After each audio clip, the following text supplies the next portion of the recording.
ఉన్నవాడి దగ్గర డబ్బు ఉంటుంది, అధికారం ఉంటుంది.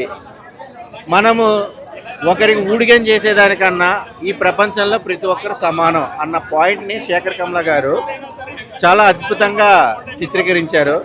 ఆయన 25 మూవీ అని కాదు, కానీ 25 ఇచ్చిన ప్రతి ఒక్కరికి ఒక డిప్రెషన్ అనేది ఉంటుంది. కెరీర్ ఏంటి, ఫ్యూచర్ ఏంటి, ప్లానింగ్ ఏంటి అనేది.